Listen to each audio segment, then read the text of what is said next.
Carrot halwa எப்படி ready பண்ணுறதுன்னு பார்க்க போகிறோம். பேன் எடுத்து அடுப்பில் வச்சுக்கணும். பேன் ஹீட் ஆனதுக்கு பிறகு அதில் ஒரு 3 டீஸ்பூன் அளவு நெய் விட்டுக்கலாம்.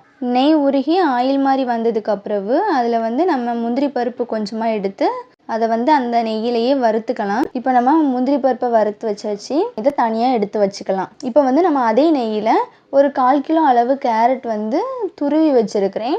அதையும் இது கூட போட்டு ஒரு 5 நிமிஷம் அந்த நெய்யிலேயே நம்ம வதக்கிக்கணும். இந்த கேரட்டை நம்ம நெய்யிலேயே வதக்கும் போது அது ஒரு நல்ல டேஸ்ட்டை கொடுக்கும். இப்போ இது நல்லா வதங்கிடுச்சுது.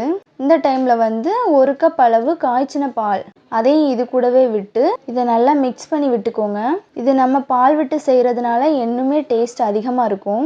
இப்போ இந்த பால் எல்லாம் நல்லா வற்ற ஆரம்பிச்சிடுது. இந்த பால் வற்றினதுக்கு பிறகு இதில் நம்ம ஒரு 1/2 கப் அளவு சுகர் ஆட் பண்ணிக்கலாம். சுகர் அதிகமாக தேவைப்படுறவங்க அதிகமாக போட்டுக்கலாம்.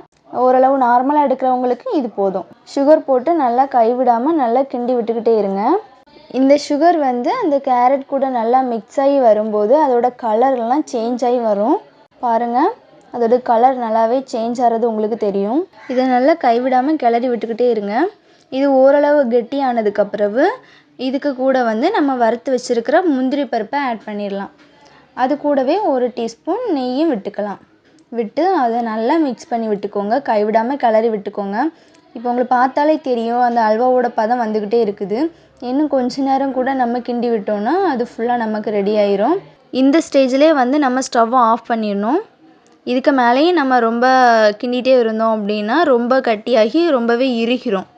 ஓரளவு மீடியமான ஸ்டேஜில் வைக்கும்போது தான் நமக்கு அல்வா கரெக்டான பதத்தில் கிடைக்கும். இப்போ நமக்கு சுவையான கேரட் அல்வா ரெடி ஆகிடுச்சுது.